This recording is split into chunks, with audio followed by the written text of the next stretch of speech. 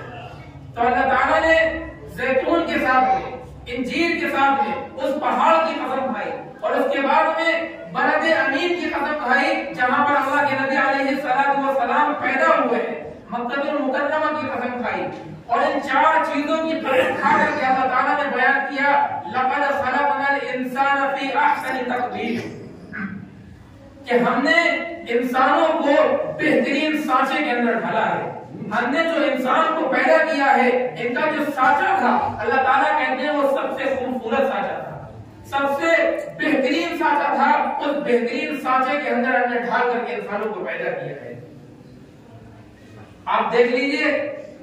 ہمارے اعضاء اور جوارح کو دیکھ لیجئے، ہماری آنکھوں کو، ہماری ناک کو، ہمارے منہ کو، اللہ تبارک و تعالیٰ نے جو کھانے کی غذائیں بنائی ہیں اس غذا کے اندر یہ تین چیزیں ہوتی ہیں، یا تو اس کے اندر بو ہوتی ہے، یا اس کا رنگ ہوتا ہے، یا اس کا مزہ ہوتا ہے۔ اللہ تعالیٰ نے ہمارے منہ کو، ہماری شکل کو اتنا خوبصورت بنایا کہ اگر کوئی کھانا ہم کھاتے ہیں یا کوئی پانی ہم پیتے ہیں تو فوراً ہماری آنکھ اس پانی کو دیکھ لے گی، ہماری ناک اس پانی کی یا اس کھانے کی خوشبو سونگھ لے گی کہ یہ کھانے کے لائق ہے یا نہیں، اور زبان میں جیسے ہی ہم رکھیں گے تو زبان کے اندر اللہ تعالیٰ نے چکھنے کی جو صلاحیت اور چکھنے کا جو مادہ رکھا ہے وہ زبان چکھ کر کے بتا دے گی کہ یہ کھانے کے لائق ہے یا نہیں۔ آپ اندازہ کیجئے اگر ہماری آنکھ بجائے سامنے کے پیچھے ہوتی،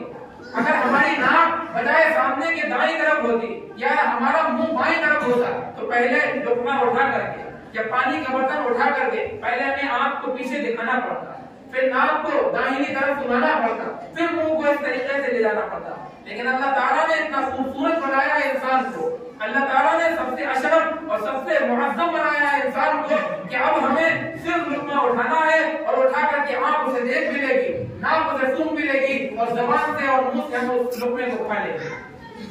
ہمیں زیادہ گھمانے کی ضرورت نہیں ہے۔ اسی طریقے سے اللہ تعالیٰ نے آنکھوں کو بنایا، آنکھ کے اوپر اگر ذرا سی بھی دھول آئے یا ذرا سی بھی کوئی آفت آئے فوراً یہ آنکھ کے اوپر اللہ تعالیٰ نے جو پلک بنائی ہے یہ فوراً چپک جائے گی،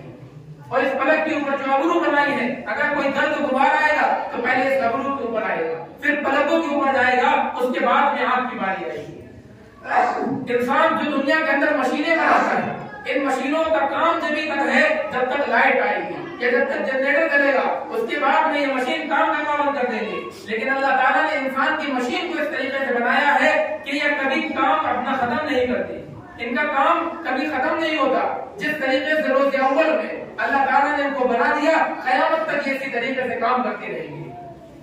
اسی طریقے سے ان کا کام ہوتا رہے گا، نہ انہیں پیٹرول کی ضرورت ہے، نہ انہیں لائٹ کی ضرورت ہے، اور نہ ہی سے کسی دیگر آلات کی ضرورت ہے۔ تو اللہ تعالیٰ نے قرآن پاک کے اندر اس بات کو بیان کیا ہے، لوگوں ہم تمہیں اپنی قدرت کی نشانیاں دکھلائیں گے، تمہاری ذات کے اندر دکھلائیں گے، تمہاری ذات کے اندر میری قدرت کی کیا کیا علامات ہیں، میری قدرت کی کیا کیا نشانیاں ہیں، اور اس دنیا کے اندر دکھلائیں گے۔ دنیا کے اندر اللہ تعالیٰ نے کون سی نشانیاں دکھلائی ہیں، دنیا کے اندر اللہ تعالیٰ کی قدرت کی نشانیاں کیا ہے، انشاءاللہ پھر کبھی اس کو آپ کے سامنے تذکرہ کیا جائے گا۔ تو اس وقت میں نے آپ کے سامنے اللہ تعالیٰ کے وجود کو بتایا ہے، اللہ تعالیٰ کے توحید کے دلائل دیے ہیں جو اللہ تعالیٰ نے خود قرآن پاک کے اندر بیان کیے ہیں کہ انسانوں کو اللہ تعالیٰ نے پیدا کیا اور تمام مخلوقات میں سب سے افضل بنایا ہے، تمام مخلوقات میں سب سے اشرف بنایا ہے،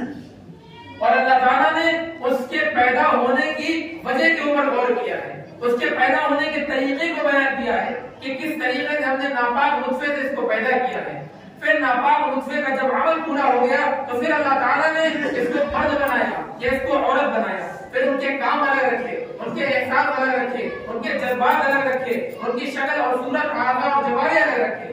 تمام چیزوں کو بیان کیا، اور بیان کرنے کے بعد میں اللہ تبارک و تعالیٰ پارے 30 میں فرماتے ہیں یا ایھا الانسان ما غرک بربک الکریم، اے انسان اپنے اس کریم مولا سے کس چیز نے تمہیں دھوکے میں ڈال دیا ہے؟ ما غرک بربک الکریم، اپنے اس کریم پروردگار سے تمہیں کس چیز نے دھوکے میں ڈالا ہے؟ الذی خلقک فسواک فعدلک، جس نے تمہیں پیدا کیا، تمہارے اعضاء ٹھیک ٹھیک بنائے، صحیح صحیح بنائے، فی ای صورت ما شاء رکبک، جس طریقے سے چاہا اللہ تعالیٰ نے اپنی مشیت سے تمہیں پیدا کیا ہے، اللہ تعالیٰ نے اپنے ارادے سے تمہیں پیدا کیا ہے۔ آخر تمہیں کیا ہو گیا ہے؟ تمہیں کیا ہو گیا ہے؟ ما غرک، کس چیز نے تمہیں دھوکے میں ڈال دیا ہے؟ تمہاری حالت یہ ہو چکی ہے، اور تمہاری اللہ تعالیٰ نے اوقات بتائی ہے، اللہ تعالیٰ نے تمہاری طریقے کو بتایا ہے کہ تمہاری اوقات یہ ہے، ایک ناپاک نطفے سے ہم نے تمہیں پیدا کیا تھا، لیکن اس کے باوجود تمہارا حال یہ ہے، اگر ابھی دنیا کے اندر بہت سی غذائیں تمہارے سامنے ہیں، بہت سی غذائیں تمہارے سامنے ہیں، تم کھانا چاہتے ہو، اور ہر انسان لطف اندوز ہونا چاہتا ہے اور اپنے ہزاروں روپے خرچ کر دیتا ہے ان غذاؤں کو کھانے کے لیے۔ اللہ تعالیٰ فرماتا ہے فَلْيَنْظُرِ الْإِنسَانُ إِلَىٰ طَعَامِهِ، لیکن تمہاری انسان اوقات یہ ہے اس غذا کو جو ہزاروں روپے میں تم خرید رہے ہو، جو ہزاروں روپے دے کر تم غذا کو خرید رہے ہو، جب اس غذا کو تم کھا لیتے ہو، فَلْيَنْظُرِ الْإِنسَانُ إِلَىٰ طَعَامِهِ، اب کھانے کے بعد میں اپنے اس کھانے کو دیکھو۔ کیا مطلب ہوا؟ یعنی جب غذا کو ہم نے کھا لیا اور کھانے کے بعد میں جب ہم نے اس غذا کو نکال دیا، کہ اب تمہاری طبیعت دوبارہ کرے گی اس غذا کو نکالنے کے بعد اس کو دیکھنے کی؟ اللہ تعالیٰ نے ہماری حیثیت بیان کی ہے، اللہ تعالیٰ نے ہماری اوقات بیان کی ہے۔ اے انسان، تو تکبر کے اعلیٰ مقام پر اور تکبر کی اعلیٰ سیڑھیوں پر چڑھا ہوا ہے، لیکن تیری حیثیت یہ ہے، ایک ناپاک نطفے سے میں نے تجھے پیدا کیا، اور اس پیدا کرنے کے باوجود تیری حیثیت یہ ہے، ہزاروں اور لاکھوں روپے کے اندر جس غذاؤں کو تو خریدتا ہے اور کھانا چاہتا ہے، لیکن تیری حیثیت یہ ہے، کھانے کے بعد میں جب نکال دے گا فَلْيَنْظُرِ الْإِنسَانُ إِلَىٰ طَعَامِهِ، تو جا کر دیکھ لے اپنے اس کھانے کو، تو گوارا نہیں کرے گا اپنے اس کھانے کو دیکھنے کو۔ یہ تیری حیثیت ہے، تیرے اندر وہ کھانے کی غذا چلی گئی، اب تجھے دیکھنا گوارا نہیں، تو تکبر کس بات کا ہے، تجھے گھمنڈ کس بات کا ہے، تو اللہ کے وجود کو کیوں نہیں سمجھ رہا ہے، تو اللہ کو کیوں نہیں مان رہا ہے؟ اللہ تعالیٰ اپنا تعارف فرما رہے ہیں، قُلْ هُوَ اللَّهُ أَحَدٌ، ان منکرین سے کہہ دو جا کر، ان ملحدین سے کہہ دو جا کر، اللہ کے علاوہ کوئی اللہ نہیں ہے، اللہ صرف ایک ہے، اللہ احد، کہہ دو جا کر کہ اللہ ایک ہے، اللہ الصمد، اللہ بے نیاز ہے، اللہ کو کسی کی ضرورت نہیں، لم یلد، نہ اس کی کوئی اولاد ہے، ولم یولد، نہ اس کا کوئی باپ ہے، ولم یکن لہ کفوا احد، اس کے کوئی برابر نہیں، اس کا کوئی مقابل نہیں، اس کا کوئی ہم پلہ، کوئی ہمسر نہیں۔ آج لوگ آ کر کے پوچھتے ہیں کہ بتاؤ اللہ کیسا ہے؟ آپ کہہ دیجئے گا اللہ نے ہمیں بنایا، اللہ نے ہماری عقل کو بنائی، اس عقل کے ذریعے سے ہم اللہ کو نہیں سوچ سکتے، اس عقل کے ذریعے سے ہم اللہ کو نہیں بتا سکتے، ہماری عقل محدود ہے، ہماری سمجھ محدود ہے۔ اللہ نے خود فرمایا لیس کمثلہ شیء، لیس کمثلہ شیء، کہہ دینا اللہ کے مثل کوئی نہیں، اللہ کی مثال کوئی نہیں، اللہ کے ہم پلہ کوئی نہیں، اللہ کی طرح کوئی نہیں، اللہ کے علاوہ کوئی اللہ نہیں، اللہ کے علاوہ کوئی اللہ نہیں، کوئی اللہ نہیں ہے۔ خالق، اس دنیا کا خالق ایک ہے، اس دنیا کا مالک ایک ہے، اس دنیا کو بنانے والا ایک ہے، اور اللہ تعالیٰ قرآن کے اندر طرح طرح، میں نے جو آپ کے سامنے بھی آیتیں پڑھی، یہ ایک جگہ کی آیت نہیں ہے، یہ سینکڑوں جگہ اللہ تعالیٰ نے الگ الگ مقام پر الگ الگ جگہ فرمایا، انسان کی تخلیق کو بنایا، انسان کی تخلیق کو بتایا، انسان کے اعضاء اور جوارح کو بیان کیا، انسان کے اشرف ہونے کو بیان کیا۔ کیوں؟ تاکہ تم اللہ کے وجود کو ماننے لگو، اللہ کے توحید کے قائل ہو جاؤ اور اسی ایک اللہ کو مان لو۔ اب یہ میں نے آپ کے سامنے دلائل دیے، اب انسانوں کی ذات کے اندر جو موجود ہے، آئندہ انشاءاللہ میں وہ دلائل دوں گا جو اس کائنات کے اندر اللہ تعالیٰ نے بیان کیا ہے کہ اس کائنات کے اندر ہم نے اپنے وجود کے اور اپنے توحید کے کیا دلائل دیے ہیں، اور پھر اس کے بعد میں آپ کو سامنے اس بات کو بیان کروں گا جس کے لیے یہ پوری تمہید میں نے مانی ہے، جس کے لیے اللہ تبارک و تعالیٰ کی توحید کا تذکرہ کیا ہے، اللہ تبارک و تعالیٰ کی یکتائی کا تذکرہ کیا ہے، اور آج جس یکتائی سے جس توحید کو ہم بھلا بیٹھے ہیں اور جس اللہ کو چھوڑ کر ہر جگہ کے در ہم نے پکڑ رکھے ہیں، پھر انشاءاللہ اس پر بات کریں۔ تو اللہ تبارک و تعالیٰ سے دعا کریں کہ اللہ تعالیٰ توحید کو مان کر کے اس پر عمل کرنے کی توفیق عطا فرمائے، صرف ایک اللہ کے سامنے ماننے کی توفیق عطا فرمائے۔ آمین۔